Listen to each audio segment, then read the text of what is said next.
ನಮಸ್ಕಾರ ಫ್ರೆಂಡ್ಸ್, ಶ್ರೀದೇವಿ ಪಾಕಶಾಲೆಗೆ ಸ್ವಾಗತ. ನಾನು ಇಂದು ಒಂದು ಟೇಸ್ಟಿಯಾದ ರೆಸಿಪಿಯನ್ನು ಮಾಡಿ ತೋರಿಸುತ್ತೇನೆ. ಇದಕ್ಕೆ 4 ರಿಂದ 5 ಹಸಿಮೆಣಸಿನಕಾಯಿ, ಬೆಳ್ಳುಳ್ಳಿ, ಟೊಮೆಟೊ ಮತ್ತು ಸ್ವಲ್ಪ ಹಸಿ ಅಲ್ಲವನ್ನು ತೆಗೆದುಕೊಂಡಿರುತ್ತೇನೆ. ನೋಡಿ ಫ್ರೆಂಡ್ಸ್, ಟೊಮೆಟೊವನ್ನು ಕ್ಲೀನಾಗಿ ವಾಶ್ ಮಾಡಿಕೊಂಡು ಈ ರೀತಿ ಚಿಕ್ಕ ಚಿಕ್ಕ ಪೀಸ್ಗಳನ್ನಾಗಿ ಮಾಡಿಕೊಳ್ಳುತ್ತೇನೆ. ಈ ರೆಸಿಪಿ ಚಪಾತಿ ಜೊತೆಗೆ ಮತ್ತು ಬಿಸಿ ಅನ್ನದ ಜೊತೆಗೆ ತುಂಬ ಟೇಸ್ಟಿಯಾಗಿ ಬರುತ್ತದೆ. ಸಣ್ಣದಾಗಿ ಕಟ್ ಮಾಡಿಕೊಂಡಿರೋ ಟೊಮೆಟೊವನ್ನು ನಾನು ಒಂದು ವೆಜಿಟೇಬಲ್ ಚಾಪರ್ಗೆ ಹಾಕಿಕೊಂಡು ಪೂರ್ತಿಯಾಗಿ ಚಾಪ್ ಮಾಡಿಕೊಳ್ಳುತ್ತೇನೆ. ಈ ವೆಜಿಟೇಬಲ್ ಕಟರ್ ನನಗೆ ಅಡುಗೆ ಮಾಡಲು ತುಂಬ ಹೆಲ್ಪ್ ಆಗಿದೆ.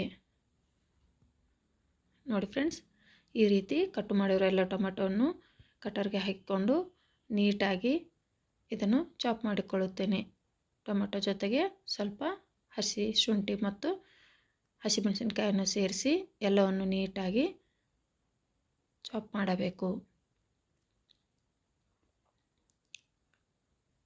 ನೋಡಿ ಫ್ರೆಂಡ್ಸ್, ಈ ರೆಸಿಪಿ ನಿಮಗೆ ಇಷ್ಟವಾದರೆ ಪ್ಲೀಸ್ ಒಂದು ಲೈಕ್ ಮಾಡಿ, ಶೇರ್ ಮಾಡಿ, ಕಮೆಂಟ್ ಮಾಡಿ ಮತ್ತು ಇನ್ನೂ ನನ್ನ ಚಾನಲನ್ನು ಸಬ್ಸ್ಕ್ರೈಬ್ ಮಾಡಿಕೊಳ್ಳದಿದ್ದರೆ ಪ್ಲೀಸ್ ಸಬ್ಸ್ಕ್ರೈಬ್ ಮಾಡಿಕೊಳ್ಳಿ. ನೋಡಿ, ಈಗ ಈ ರೀತಿ ಸಣ್ಣದಾಗಿ ಬಂದಿದೆ. ಇಷ್ಟು ಆದರೆ ಸಾಕು, ಈ ರೆಸಿಪಿ ತುಂಬ ಟೇಸ್ಟಿಯಾಗಿ ಬರುತ್ತದೆ. ನಂತರ ಒಲೆಯ ಮೇಲೆ ಒಂದು ಕಡಾಯಿಯನ್ನಿಟ್ಟು ಇದು ಬಿಸಿಯಾದ ನಂತರ 2 ಟೇಬಲ್ ಸ್ಪೂನಷ್ಟು ಎಣ್ಣೆಯನ್ನು ಹಾಕಿಕೊಳ್ಳುತ್ತೇನೆ.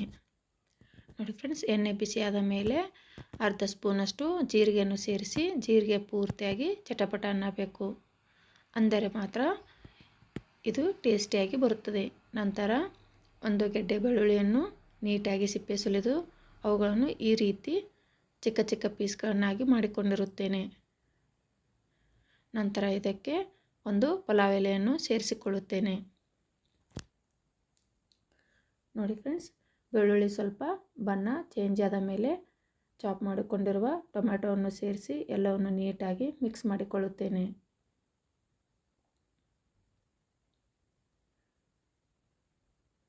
ಈ ರೀತಿ ಟೊಮೆಟೊ ಪಲಾವನ್ನು ಮಾಡುವುದರಿಂದ ಮನೆಯಲ್ಲಿ ಎಲ್ಲರಿಗೂ ಕೂಡ ತುಂಬ ಇಷ್ಟವಾಗುತ್ತದೆ. ಇದು ಮಕ್ಕಳಿಗೆ ಚಪಾತಿಯಲ್ಲಿ ಹಚ್ಚಿ ರೋಲ್ ಮಾಡಿ ಕಟ್ಟಿದರೆ ಮಕ್ಕಳಿಗೂ ಕೂಡ ತುಂಬ ಇಷ್ಟಪಟ್ಟು ತಿನ್ನುತ್ತಾರೆ. ನಂತರ ಇದಕ್ಕೆ ಟೇಸ್ಟಿಗೋಸ್ಕರನೇ ಅಲ್ಲಿ ಸ್ವಲ್ಪ ಸಾಲ್ಟನ್ನು ಹಾಕಿದ್ದೇನೆ ಮತ್ತು ಮೊದಲೇ ನಾವಿಲ್ಲಿ ಹಸಿಮೆಣಸಿನಕಾಯಿ ಹಾಕಿರೋದ್ರಿಂದ ಸ್ವಲ್ಪ ರೆಡ್ ಚಿಲ್ಲಿ ಪೌಡ್ರನ್ನು ಹಾಕಿದ್ದೇನೆ.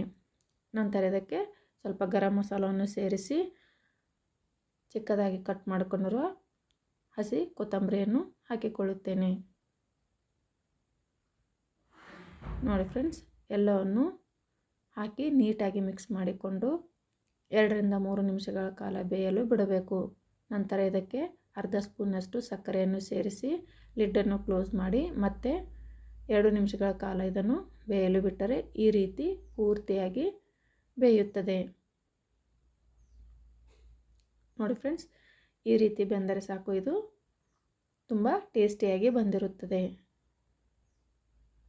ನೀವು ಕೂಡ ಇದನ್ನು ಒಮ್ಮೆ ಮನೆಯಲ್ಲಿ ಟ್ರೈ ಮಾಡಿ ನೋಡಿ.